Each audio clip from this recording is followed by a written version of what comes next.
Hey folks, welcome back to the Pop Retro Podcast. This is Jason. You can find me on social media at PopRetro1 on Twitter, X, and Instagram. You can also find me on Facebook, facebook.com/PopRetro1. And please head over to the YouTube channel and give me a subscription there. That is at PopRetro1 on YouTube. And just look for the Pop Retro channel with the same logo that you see here. So that's the easiest way to find me. There are a couple of other channels out there on various platforms called Pop Retro. Pretty generic name. I wanted to keep it generic just so that I could keep the topics as wide and broad as I can. So today, I wanted to talk about professional wrestling. Now, a lot of us, especially Gen Xers, or I guess from any era, really, but most of us grew up with a pro wrestling phase in our childhood. And by that, I mean, there was some point where, I don't know, it grabbed our imagination, and we just loved it, and we couldn't get enough of it.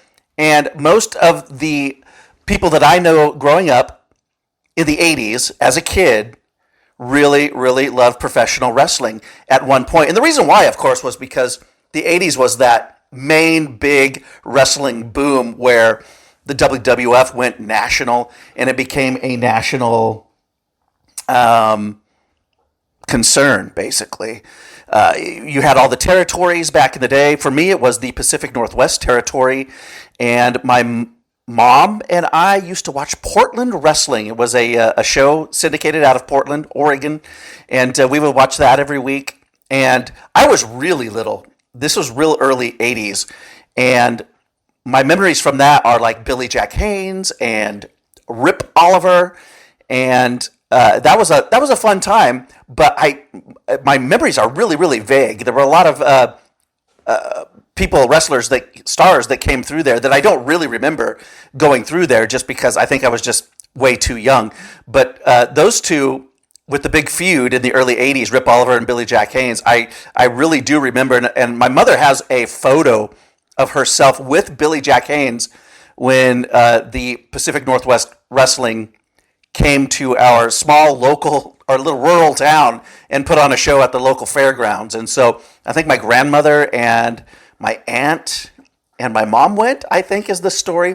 This would have been around like 1982, 83 maybe. So, of course, Hulk Hogan wins the WWF title in 84. That starts Hulkamania, kicks off the rock and wrestling era. And my wrestling fandom really began in 1985, I want to say. That's when it was really taking off and getting into the mainstream, which is probably how I found it as a 9-year-old. And you had the Saturday morning cartoon, Hulk Hogan's Rockin' Wrestling. You had the first WrestleMania in 1985 and all the feuds that were going around with it. So I think I stayed a wrestling fan until I've kind of narrowed it down to about 1991, which I would have been like a freshman in high school, I think. And I had one friend in high school that really liked wrestling, and would talk about wrestling with me. We'd watch the shows over the weekend or during the week and talk about it at school the next day. And there was just, I specifically remember one time going to school and something clicked for him where he figured out that it was not real. And he said, "Jason, it's fake. Pro wrestling is fake. It's not real." And he was so convinced, just in his conviction that almost like he had been had all these years. And he was like, "Oh, I am through with this." And I don't know what it was. I don't think we ever talked about what it was that convinced him, but I didn't want to believe it. I was like, okay, whatever. And but at around the same time, I think Ultimate Warrior defeated Hulk Hogan at the WrestleMania around that time, and that kind of solidified my getting disinterested because I was a big Hulk Hogan fan, and that kind of ended it for me. And so essentially my fandom was between 1985 and 1991, and even some of the milestones that happened in 1991 are a little fuzzy, just because I was watching less around that point. And of course, some of the 1984-85 stuff is pretty fuzzy too, because I was still really young and just getting into it. Nonetheless, came across an article from the Sportster, that's thesportster.com, the 10 best old school WWE trash talkers. Now, of course, WWE is what the WWF is now known as, and I thought it would be interesting to go through this list of 10 and just give my memories on these wrestlers and these superstars of old school WWF, because most of them are in my era. There are a few that are out of my era that came a little bit later after that 1991 marker, where I don't really, I didn't watch them, so I don't really know a lot about them. But I'll see what I can conjure up here in the memory. So the 10 best old school WWE trash talkers. The article is by Joey Haverford and was posted at the end of January. So let's take a look here. We'll start out with number 10. Shawn Michaels broke out as a new star. So Shawn Michaels, I recall as being part of the tag team, the Rockers, with Marty Jannetty. And they sort of embodied that hair metal, hair rock aesthetic. They had the kind of the mullet hair and really good looks, and they had the tassels and the really bright neon clothing, and that's why they call themselves the Rockers, because they look like the rockers of the era. I mean, think of bands like Poison, and like Poison's lead singer, what's his name, Bret Michaels, and that's kind of what these guys looked like and what they dressed like. And so Michaels, of course, became huge, I want to say right at the end of 1991, when Michaels broke up the tag team by turning against Marty Jannetty, and they were on a talk show segment, Brutus the Barber Beefcake's talk show, and Shawn Michaels kicks Marty Jannetty in the face, throws him through the window of the barber shop. And what I remember mostly from just watching back in clips was just a hilarious moment when Bobby the Brain Heenan, he's on commentary, and he's saying that like Jannetty was so scared he was trying to escape, so he jumped through the window when Michaels clearly threw him through the window, which goes down as one of the many memorable lines from Bobby the Brain Heenan. And that is number 10, Shawn Michaels. So, in other words, I didn't see Michaels during his real big runs as a real superstar later in the 90s. So I didn't see a lot of his trash talk, but he apparently had something there that caused him to be the bigger star, whereas Jannetty just hung around here and there and didn't do much afterwards. All right, number 9. The $1 Million Man, Ted DiBiase. He was a big talker as the $1 Million Man, says the headline here in this article. One of the most important heel characters of the golden era. Totally remember Ted DiBiase. He came around right smack in the middle of my fandom of WWF. I want to say he probably showed up around, 87 or 88?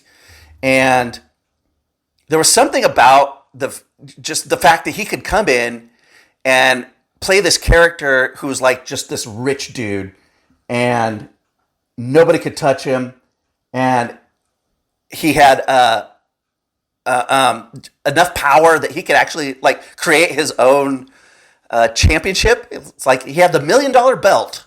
And also remember in WrestleMania 3, Hulk Hogan defeats Andre the Giant. They have a rematch in 1988, and Andre the Giant, via cheating, defeats Hulk Hogan to win the title. Andre the Giant immediately turns over the title for cash to Ted DiBiase. And, of course, the WWF president had to step in and say, that's not right, so we're going to put the title up for a tournament in WrestleMania 4, which, looking back now, is also ridiculous, because if it's that much cheating, wouldn't you just give the title back to Hulk Hogan? Maybe I'm remembering some of the storyline wrong, but it does seem ridiculous now, thinking about it. It's like, no, you would just give it back to Hogan, right? Because he was the rightful champion. But no, they said, all right, we're just going to make it a tournament to see who should be the champion. And so Ted DiBiase, super memorable, and he's still around. I come across him on social media occasionally. So, all right. Up next, number 8, we have I think the only female on this list, and it is Sunny. Now, Sunny came along in 1998, but I mean, I was totally out of it by then. I think she was like an Attitude Era person. Real name Tammy Sitch, I think. And Sunny, what I do remember most about Sunny was in 1996, I think she was with WCW. They were doing that NWO angle. And Sunny was like this hot, sexy, just super attractive wrestling. I don't know, you know what she was, a valet, a manager? I guess she must have been a manager, or maybe both. But she was considered well, I'll just say this. I was working a summer job. I was home from college. I was 20 years old in 1996. And I was working in this shop. It was like a wood products shop. And so contractors would come in and we would load up their trucks for them, things like that. So it was me and some other guy. Well, this company also had people come in with company trucks to load up wood products onto their trucks so they could take them to clients. Well, there's this one employee who worked there who would come in and he started talking about the internet. And I'd never really heard of the internet. And I was like, what is it? Yeah, man, you can download everything and you could do this and do that. And well, one of the things he did was he talked about how he said, I'm going to try to get this picture of Sunny. And then he explained who Sunny was, the hot pro wrestler chick. And so he shows up in the morning and he said he set his computer to start downloading this picture of Sunny. And he said, yeah, go back at lunchtime and check it, and it's about halfway done. And then by about 4 o'clock, when I get off work, it'll be done, and then I can print it out and bring it in to you guys. So anyway, just talk about retro pop culture right there, right? 1996, the internet in its infancy, and it takes all day literally to download a picture, and that's what we were dealing with. So that's my memory of Sunny. And Sunny is still around, but man, she's had some legal trouble. I think she's in jail now for 17 years, just a bunch of DUI type of stuff. I'd have to look it up again, but I know that times are definitely not as good as they were back then for Sunny.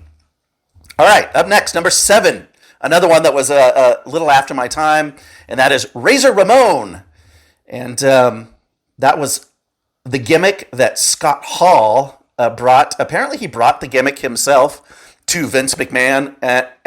Speaking of people not having a good time, Vince McMahon, of course, as I record this, is in the news again, and it's not good. But that's why I thought I'd do this kind of more positive podcast on my memories of WWE. So Scott Hall becomes Razor Ramon. I want to say 1992. Again, this was after my time. My little brother, he grew up on 90s wrestling, so he would know all about Razor Ramon. And so I've watched a few clips over the years of Razor Ramon, and looked like a good worker and charismatic, and obviously he was a good crap talker, which is why he's on this list. So Razor Ramon. Coming in at number 7 on this list of the best old school WWE trash talkers. All right. Number 6. Now this one's one of my childhood favorites.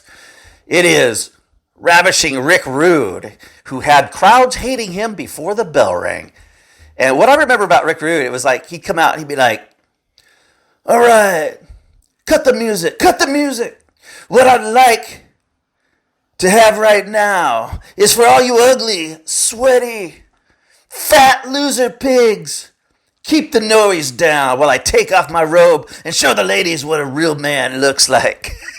I don't know if I got that right, but it was something like that. Super memorable. And of course, he's getting booed by the crowd. All the guys are booing him. I remember if I was watching wrestling and Rick Rude came on and did that, like if my dad or my uncle were in the room, they would just bust out laughing, because like those are the guys that he was talking to. Shut your mouth. I'm going to show your lady what a real man is like. So super good talker, super good heel.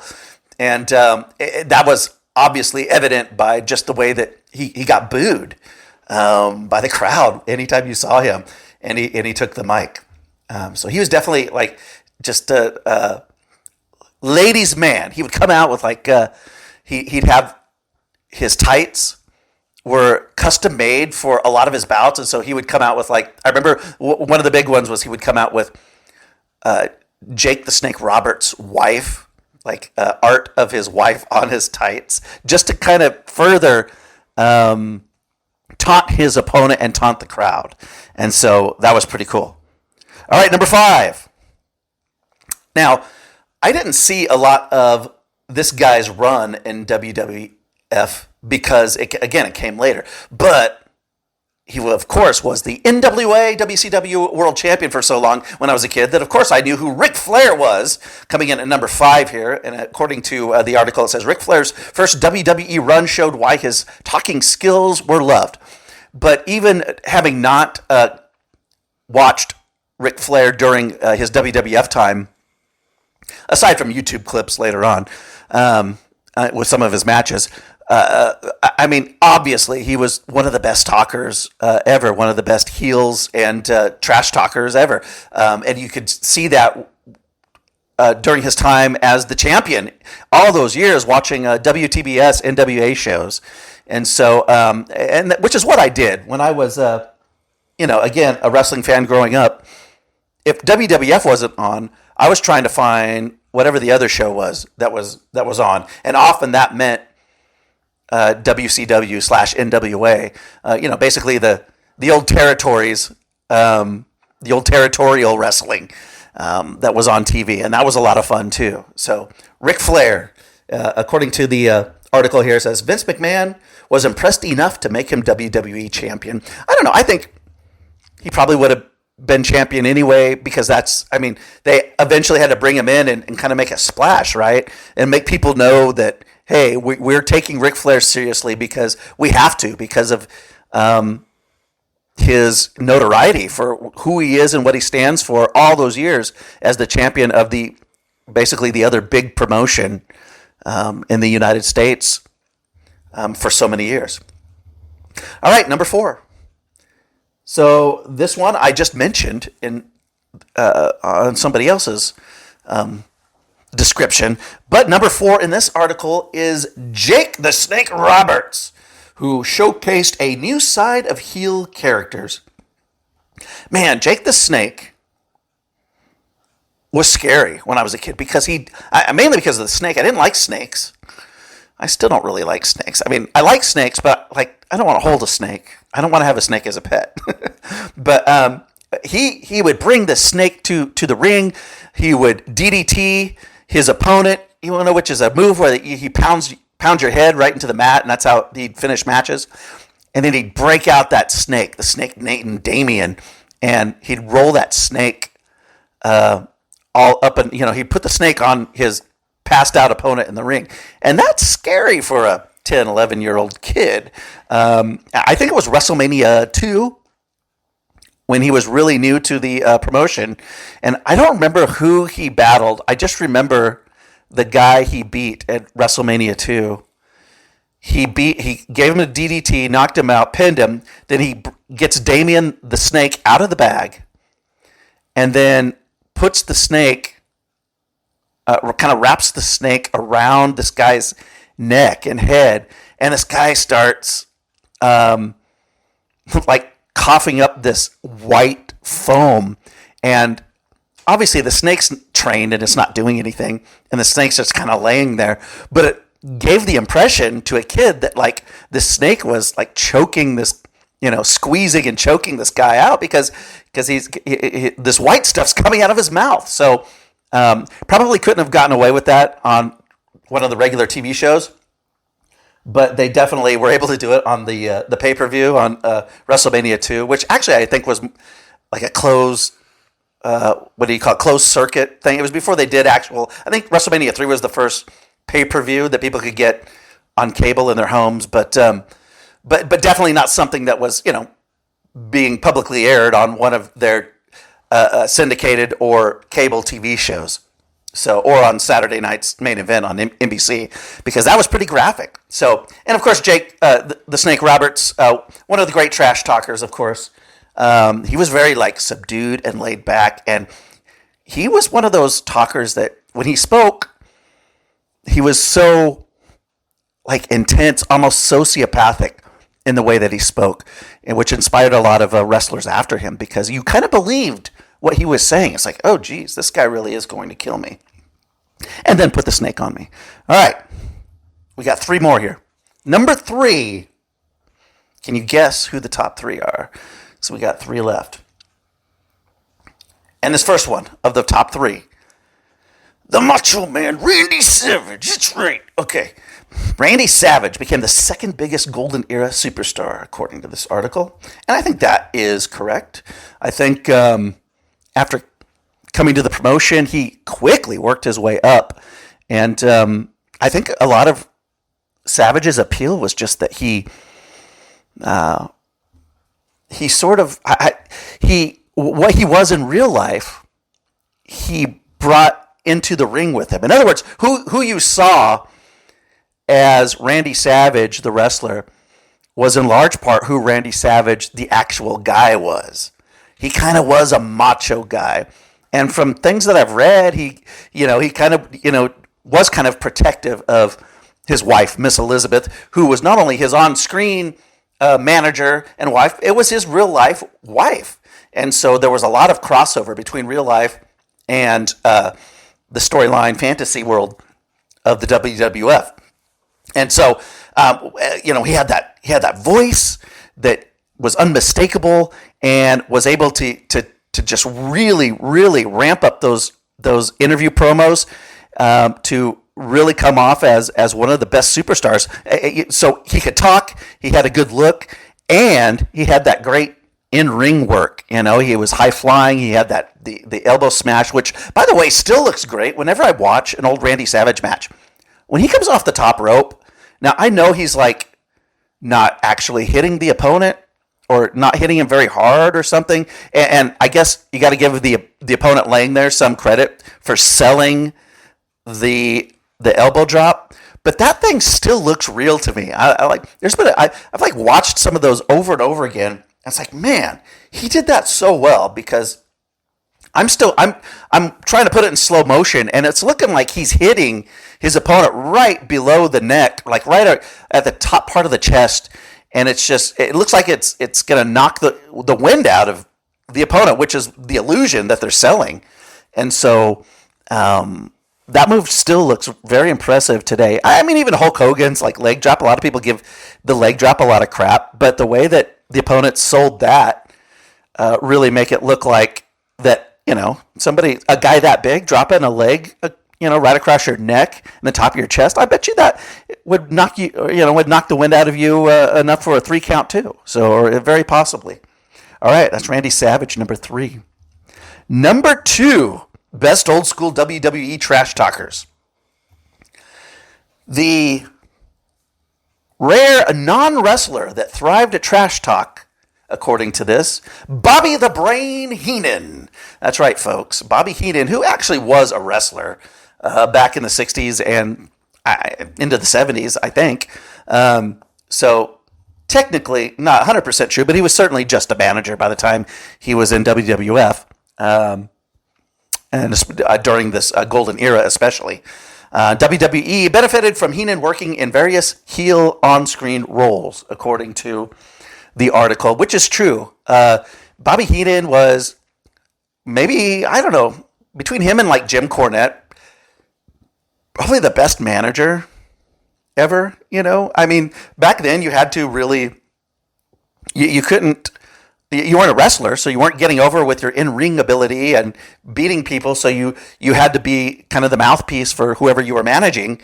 And that's what guys like Bobby Heenan did really, really well. And then he was so good at it that, of course, they eventually put him on commentary too. So he was like a heel commentator, and that just upped his stock in trade when it came to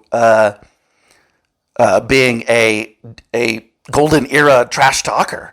And so it was like they couldn't give you enough Bobby Heenan. It's like, if we can get Bobby out there, whether it's as a manager in the ring and or on commentary, it's ratings gold, because he's so funny and he was very quick-witted and was able to get over the opponents that he was managing, or excuse me, the wrestlers he was managing, which in turn helped get over the good guy opponents. So he, of course, had the Bobby Heenan family, Andre the Giant, King Kong Bundy, Mr. Wonderful Paul Orndorff, are the three big ones that I remember from that era. And there were some others that came and went that I'm blanking on.